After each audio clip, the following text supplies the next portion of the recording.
dahil daw guys, ang lakas ng ulan ngayon guys. Naririnig nyo ba yung patak ng ulan? Sobrang lakas ng ulan, bagyong Christine. So, eto na, kakaligo lang natin. Papakita ko sa inyo kung paano ko nilalagay itong pampaputi ng kills ng Kilikili Derma Republic toner and serum. Derma Republic serum. Spray. Ayan guys, makikita nyo may itim-itim pa siya guys. Diba? Dati talagang ano yan, sobrang itim yan kasi nagkaroon nga ng allergy yan. Nagkaroon ng allergy. Tapos, kinamot-kamot ko. Ayun. Nagkaroon ng mga itim-itim. Ayan. Ayan siya. Diba? Makikita mo talaga maitim. Ayan o, ayan o. Oh, tapos parang may, pa siya, chicken skin. Hindi perfect ang kilikili ko. Diba? Sa mga nangihiyang mag-sleeveless, kaya ako hindi ako nag-sleeveless eh. Bukod sa malalaki na ang mga braso ko, eh hindi pa perfect ang kilikili ko. Pero, malaki na ang improvement. Hindi na tulad noon, na talagang medyo malala ang ano niya. Makulimlim.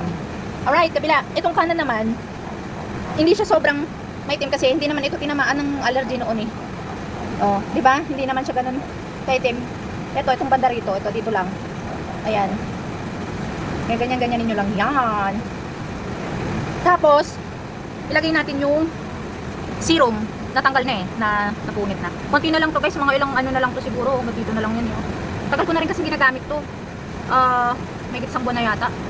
Patak lang tayo ng konti. Kasi yung konting patak niya, marami nang malalagyan. So, yan.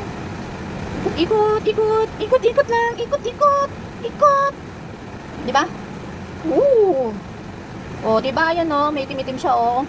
Talaga perfect ang skills ko. Kaya kailangan nating alagaan. Oh, kabila. Ikot, ikot lang. Ikot, ikot. Ang hirap na mag-ano guys. Dapat sa CR kaya lang. Ano eh. Mahulog kong cellphone. Wala akong paglalagyan ng ano. O, diba? Ganyan lang. Yung sa kilikili guys, once a day ko lang nilalagyan. Halimbawa, morning ako naligo. Morning ko ilalagay. Sa gabi, hindi na ako naglalagay. Kasi, madaling maubos dahil nga naglalagay pa ako sa mukha ko. Pag naglagay ako sa mukha ko, naglalagay na rin ako sa liig. Sa likod ng sa batok, tapos sa kilikili. Eh baka man naman maubos agad. So itong kilikili ko once a week lang. Eh ilang beses naman tayo naliligo sa isang araw, minsan dalawa, tatlo, depende pa kung mainit talaga, di ba? So ayun. Sana makailang bote kaya ako bago 'to maging flawless.